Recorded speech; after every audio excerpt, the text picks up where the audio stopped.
तो उसे मैं देख लूंगा 1500 तक खरीद लो। हाँ, जो किसान का 2200 तक पर खरीदता मिल गया ना मैं, अब मैं देख लूंगा क्यों क्यों हमें कानून बना के, क्या कानून? ईस्ट इंडिया कंपनी पार्ट 2 है।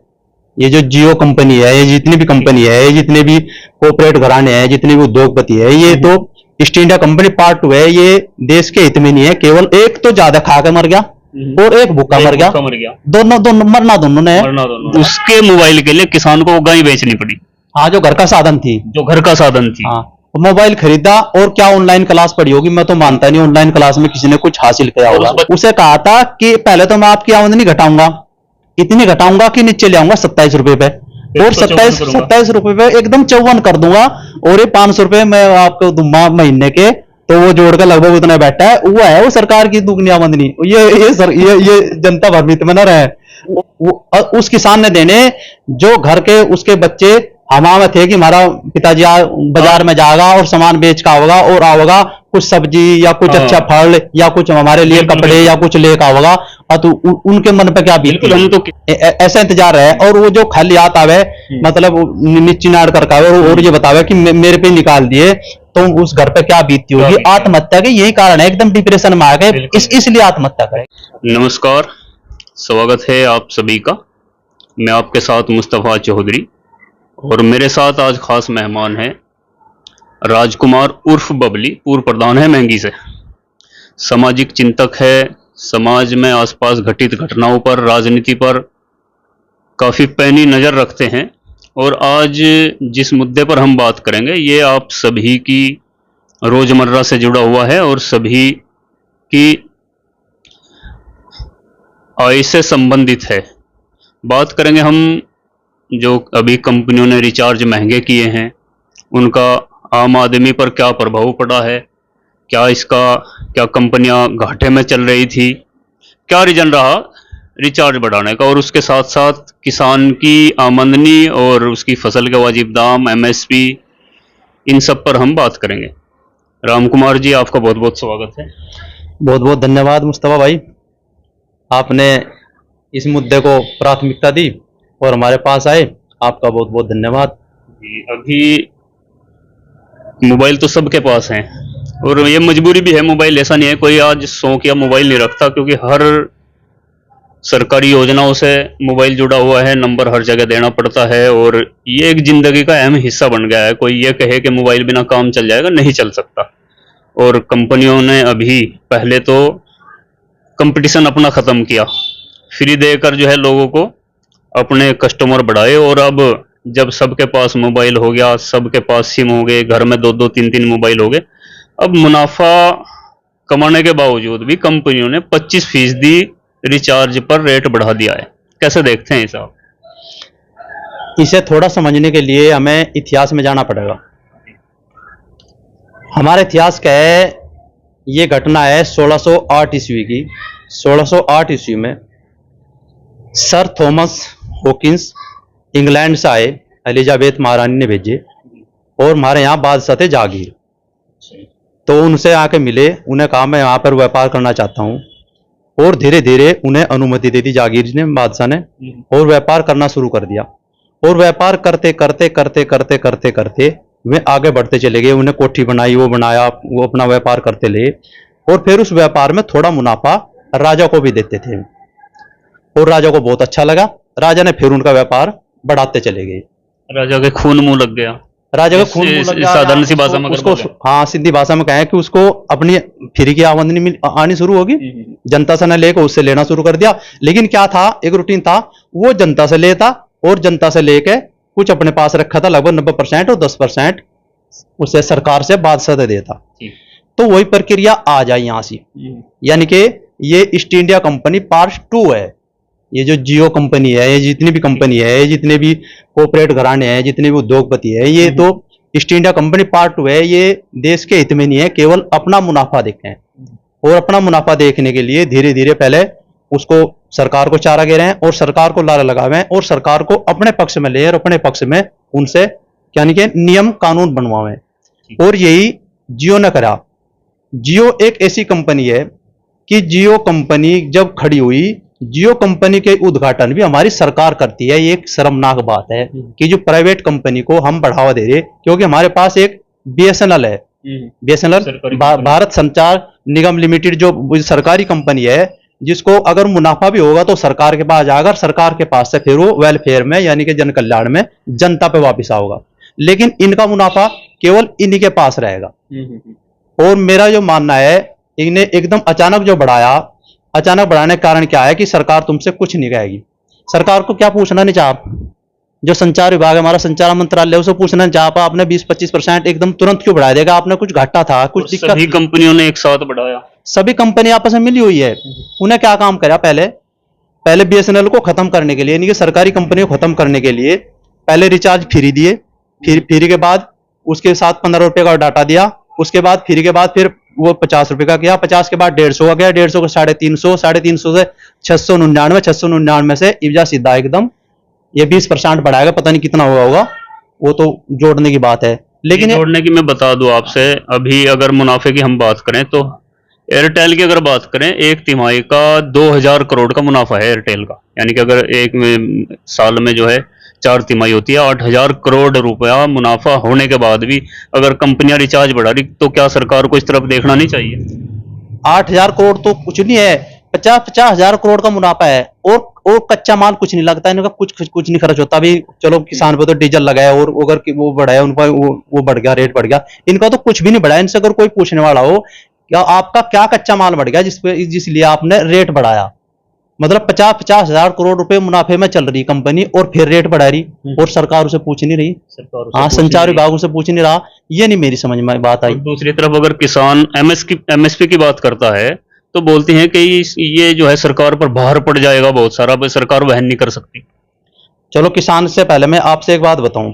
मेरा जो मानना है, अभी एक वो चला राष्ट्रीय शादी कहेंगे हम तो, राष्ट्रीय शादी अंबानी का लड़का है अनंत कुमार, राधिका, उसकी वो शादी चल रही, उसमें 300 करोड़ का खर्च है, नहीं 3000 करोड़ रुपए का खर्च है। 3000 करोड़, देखो कितना बैठा है पैसा एक केवल एक शादी में। वो एक वो राष्ट्रीय शादी चल रही, सभी चैनलों पे चल रहा, सभी मीडिया उसे दिखा रही है, वो दिखा रही है, वो ये कर रही, सभी लीडर वहां पर पहुंच रहे। और सबसे जो शर्मनाक बात है, जो लीडर उनसे गाली देते थे अडानी अंबानी से, वे भी वहां दस्तक दे रहे, वहां से हाजिरी दे रहे। यानी कि वो हमारे यहाँ से एक वो है ना कि हमारे यहाँ एक वो था, एक आदमी ने अपना बच्चा वो भेज दिया ऑस्ट्रेलिया, तो फिर उसे दावत करी, फिर दावत में बुलाए, फिर जो दावत में आए उसे पूछा कि भाई आप ये दावत किस खुशी में दे रहे? बोला मेरा बच्चा ऑस्ट्रेलिया चला गया और वे कह के कहा था कि मैं जब ऑस्ट्रेलिया चला जाऊंगा कुछ गरीब लोगों को बुलाकर भोजन करवा दियो। तो वह स्थिति कर दी, यानी कि कुछ गरीब लोगों को बुलाया गया। ये गरीब समझ लिए, सब बड़े नेता जो है, बड़े जो वे सारे हैं, वे गरीब समझ लिए कि उनको भोजन कराया जा रहा, उनसे गिफ्ट दिया जा रहा। और गिफ्ट कहां से आ रहा हो? सीधा सीधा गरीब की जेब से आ रहा, ताकि वो कल सरकार में जो आज सरकार में है या कल कोई सरकार में आए, कोई कुछ भी कभी बोल ना सके उनके। हाँ। देखो मैं बता रहा आपसे, दो चीज है, एक है समाजवाद, एक है पूंजीवाद। समाजवाद क्या है कि अमीर से लो और गरीब में वितरण कर दो, और पूंजीवाद क्या है? गरीब से लो और अमीरों में बांट दो।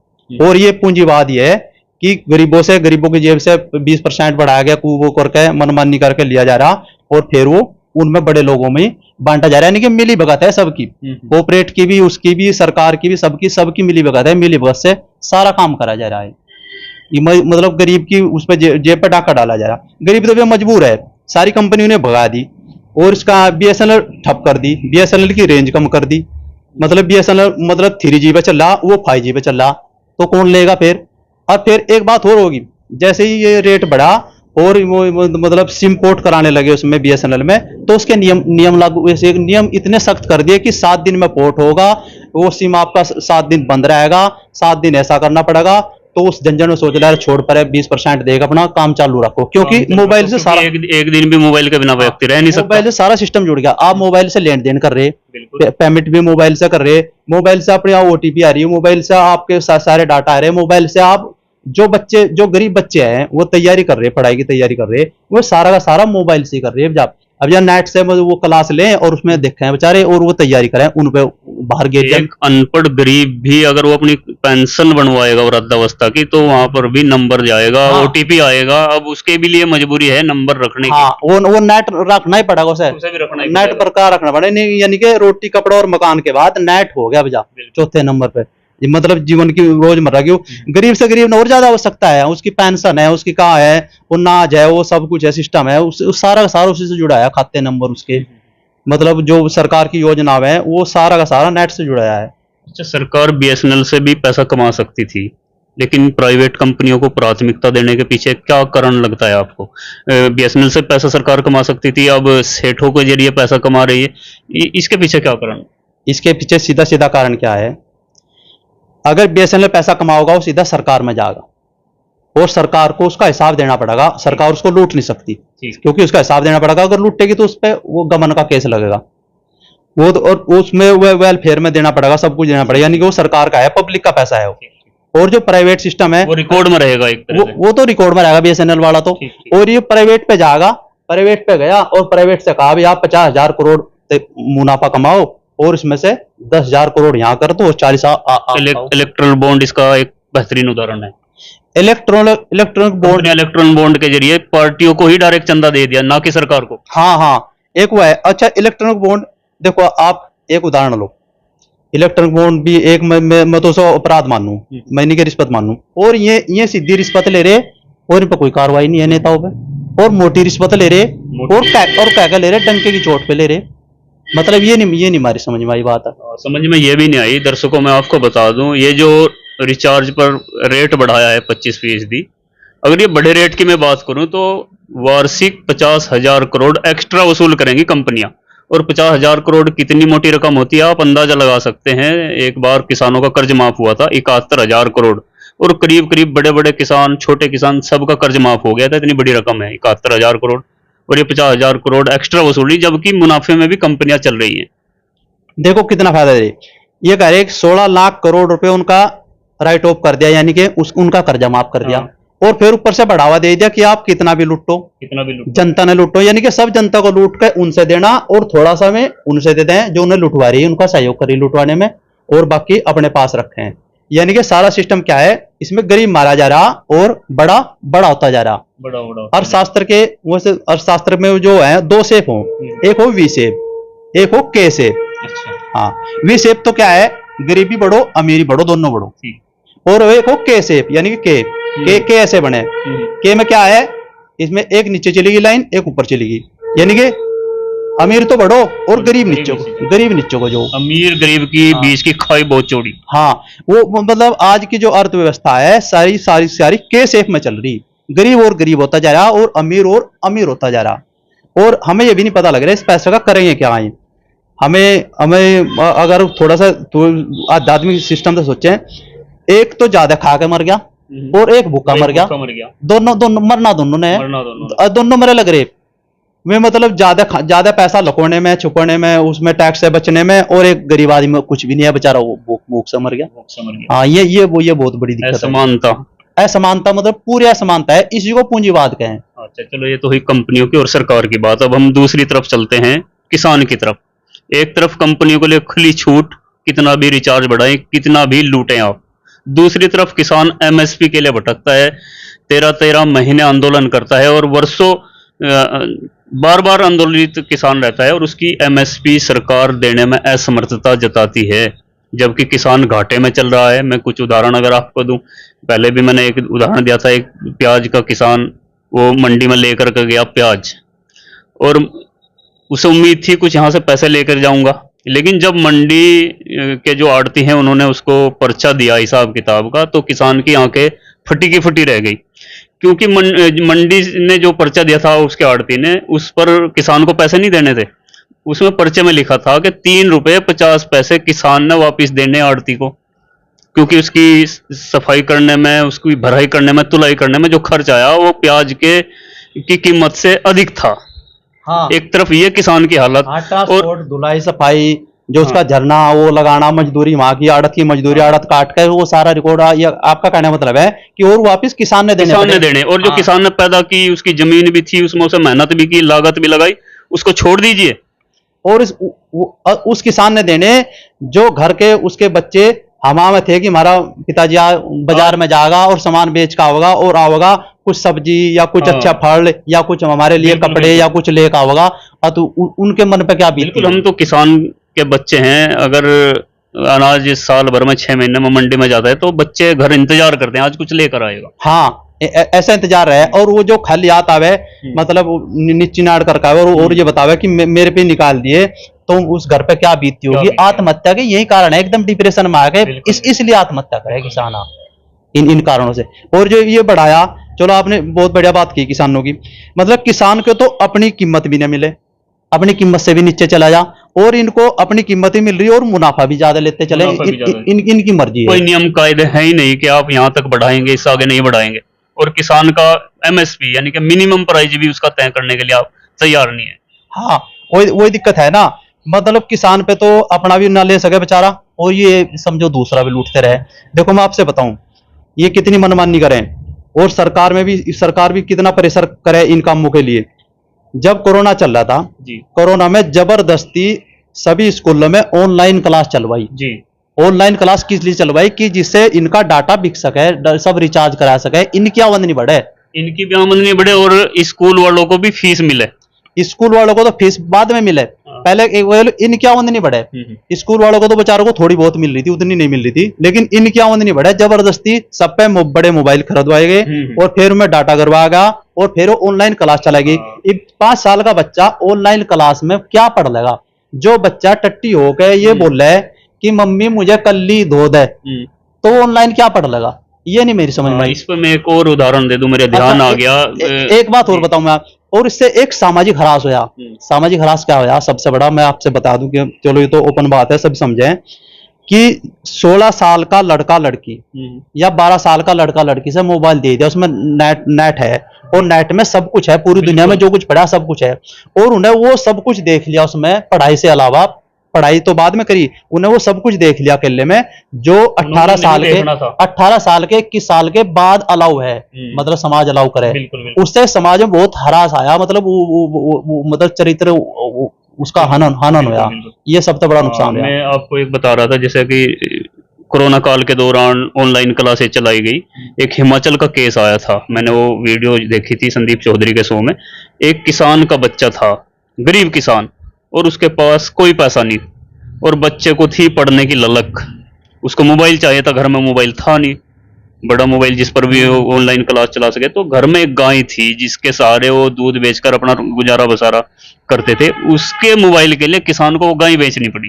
हाँ, जो घर का साधन थी, हाँ, मोबाइल खरीदा, और क्या ऑनलाइन क्लास पढ़ी होगी? मैं तो मानता नहीं ऑनलाइन क्लास में किसी ने कुछ हासिल किया होगा। उस बच्चे ने ऑनलाइन क्लास पढ़ ली, घर पर क्या बीती होगी? जो आमदनी का थोड़ा बहुत इनकम का स्रोत था उसको बेचना पड़ा, उस किसान पर क्या गुजरी। और तब उस किसान की अगर फसल का वाजिब दाम ना मिलता हो, उसके दूध की कीमत ना मिलती हो, और एक दूसरी तरफ इस तरह की करोड़ों का मुनाफा कमाने वाले कंपनियों को लिए ये खुली छूट, तो इसे क्या कहेंगे? वो बस ये तो एक कहना है ना, एक जबरदस्ती का वो व्यवस्था होगी।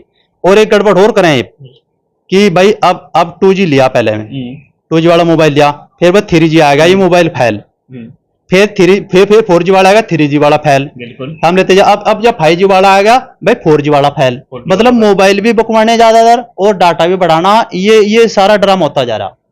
ये सबसे बड़ी दिक्कत है। इसमें थोड़ा हम अगर दूसरी तरफ की भी बात करें, अपने समाज की, जिनके लिए हम ये बात कर रहे हैं, जो इस हमारी अब तक की वीडियो में जिसको हम पीड़ित दर्शा रहे, अब उस पीड़ित की भी बात कर लेते हैं। वो पीड़ित भी दरअसल खुश है, जो उसकी जिंदगी से जुड़े हुए अहम मुद्दे हैं उन पर बोलता नहीं।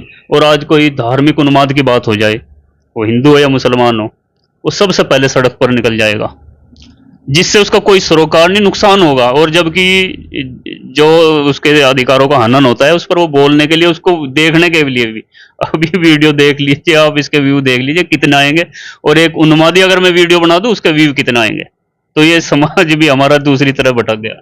नहीं चलो, पीड़ित जो है वो पीड़ित मजबूर भी है, वो सोचे क्या करे तो अकेला क्या करेगा।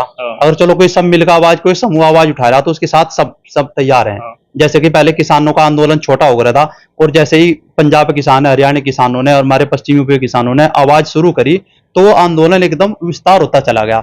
चाहे तो सब कुछ हो, लेकिन उसके ना स्टार्ट कौन करे, शुरुआत कौन करे समाज में, ये थोड़ा देखना पड़ेगा। अब नफरत वाले मुद्दों की स्टार्टिंग करने वाले, शुरुआत करने वाले काफी समाज में पहले से ही सक्रिय हैं, वो उखाड़ देते हैं उनको। ये जो धार्मिक मुद्दा आप बता रहे हैं, ये धार्मिक मुद्दा हमें बना दिया।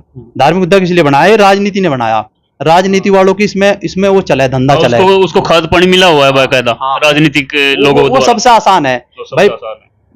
विकास करना तो बहुत टाइट काम है, और धार्मिक मुद्दा उखाड़ना तो बहुत आसान काम है। बस आधे इधर बस, बाकी मेरे पीछे हो सारे, वो वाला काम है। मकान बनाना बड़ा मुश्किल है, और अगर ढाना हो तो नी खोद दो उसकी।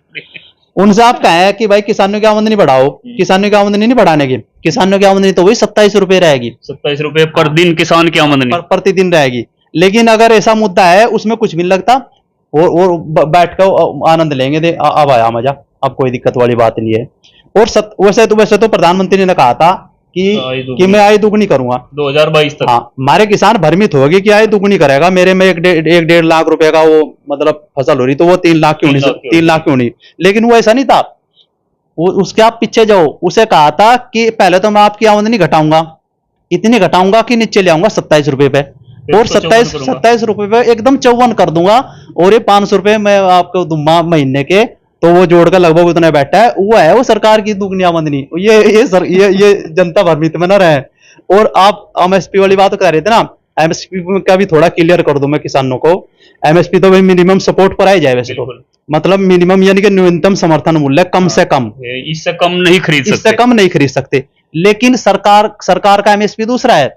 वही एमएसपी जो कि तो एमएसपी वो क्या है? मैक्सिमम, कि मैक्सिमम तो आपका ये 2200 रुपए है, तो 2200 रुपए से ऊपर तो कोई नहीं खरीद सकता। उसे मैं देख लूंगा 1500 तक खरीद। हाँ, जो किसान का 2200 तक पर खरीदता मिल गया ना, मैं अब मैं देख लूंगा क्यों हमें कानून बना रखा है। क्या कानून है जी? एमएसपी है, आगे एमएसपी तो मिनिमम है, मिनिमम नहीं है, वो मैक्सिमम है। मतलब इससे ऊपर नहीं खरीद सकते आप।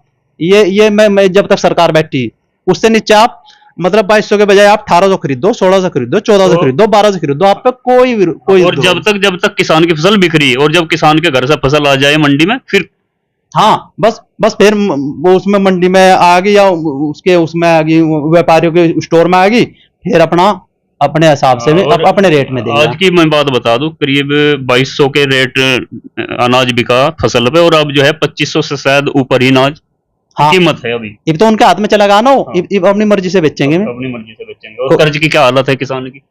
कर्ज की हालत तो बस ये है, मतलब लगभग हर मतलब प्रति व्यक्ति पे 45,000 रुपए कर्ज है इस टाइम।